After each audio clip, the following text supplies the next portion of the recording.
What happens when the President of the United States turns immigration into a war? What happens when America, the land built by immigrants, starts hunting them down like criminals? Well, that's exactly what Donald Trump has been doing, and just days ago, something happened that shook not only America, but the entire global economy.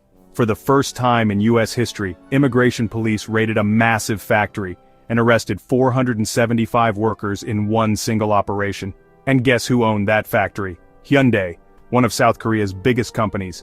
Yes, America's own ally. Friends, this is a story that feels like the beginning of a storm.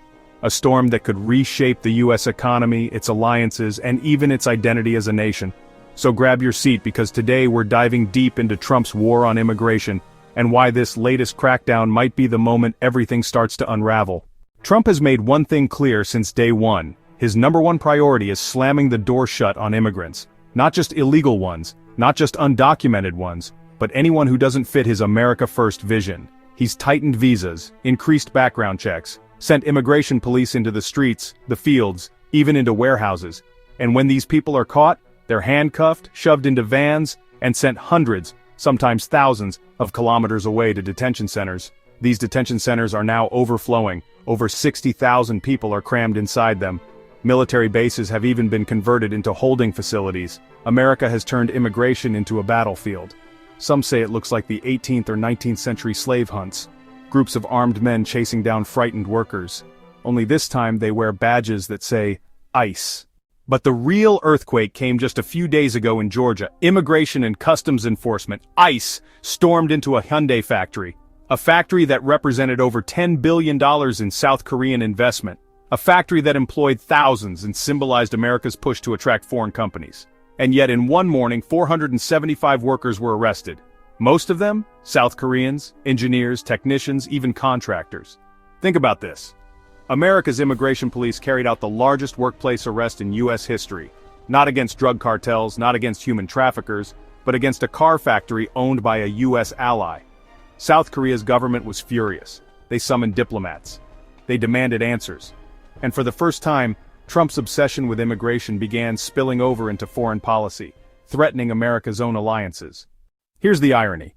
Trump has been telling foreign companies for years, if you want to sell in America, you must produce in America.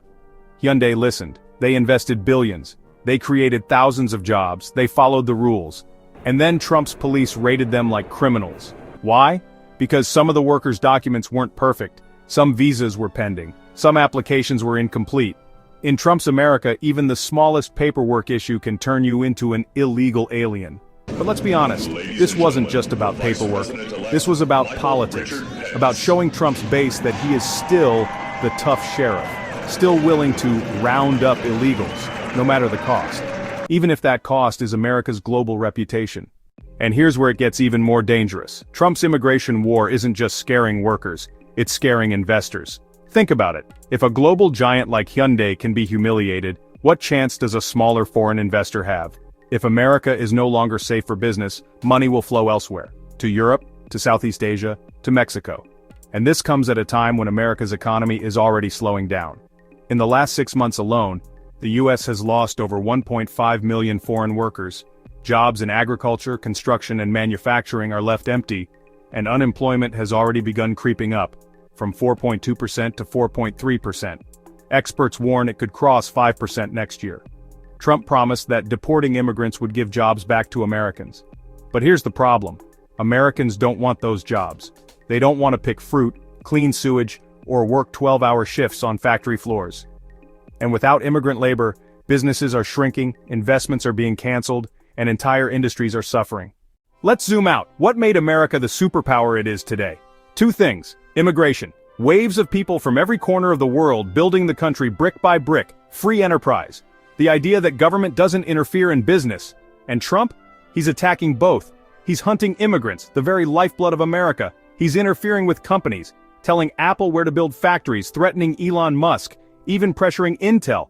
It's not just immigration policy, it's a full-scale war on the very DNA of America.